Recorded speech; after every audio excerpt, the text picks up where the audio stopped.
Praise the Lord friends. இன்றைய தினம் யோபுவின் சரித்திரத்தில் நாம் எடுத்து வாசிக்க வேண்டிய பகுதி அதிகாரம் 18. இந்த அதிகாரத்துல அவருடைய நண்பர்கள்ல மூன்றாவது நண்பர் சூஹின் ஆகிய பில்தாத் அப்படின்னு சொல்றாங்க. அவங்க 3 பேர்ல யோபுவின் நண்பர்கள்ல 3 பேர்ல இவர் வந்து கொஞ்சம் சின்னவர். இந்த 18வது அதிகாரம் முழுக்கவே அவர் தான் பேசுறாரு. அவர் வந்து யோபுகிட்ட வந்து யோபு மேல ரொம்ப மரியாதை வச்சிருந்தவர். அதாவது வயதில் மூத்தவர், நீதிமான், சன்மார்க்கன் அப்படின்றனால அவர்கிட்ட ரொம்ப மரியாதையா நடந்திருப்பார் போல. அவர் வந்து சொல்லும்போது நீங்க என்ன எவ்வளோ நேரம் தான் பேசிட்டு யோபு வந்து இதுக்கு முந்தின அதிகாரம் ஃபுல்லா யோபு பேசினது இல்லையா?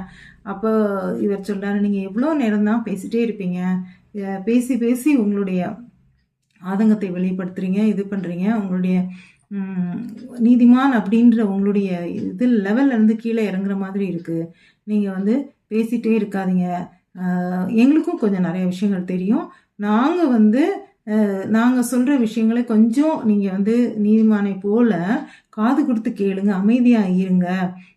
எங்களை வந்து நீங்க வந்து ஒரு விலங்குகளை போல, அனிமல்ஸ் மாதிரி நீங்க நினைக்கிறீங்க. எங்களுக்கு அதாவது எங்களுடைய அறிவு குறைவானது, அனிமல்ஸுக்கு வந்து நமக்குரிய அறிவுகள் இருக்காது இல்லையா, குறைவானது அப்படின்ற மாதிரி நீங்க நினைக்கிறீங்க.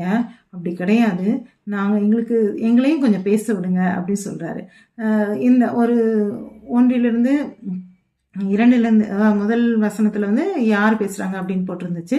2வதுல ஒரு 4வது வசனம் வரைக்கும் அவர் வந்து தன்னை பத்தி இப்படி நீங்க சொல்லியிருக்காரு.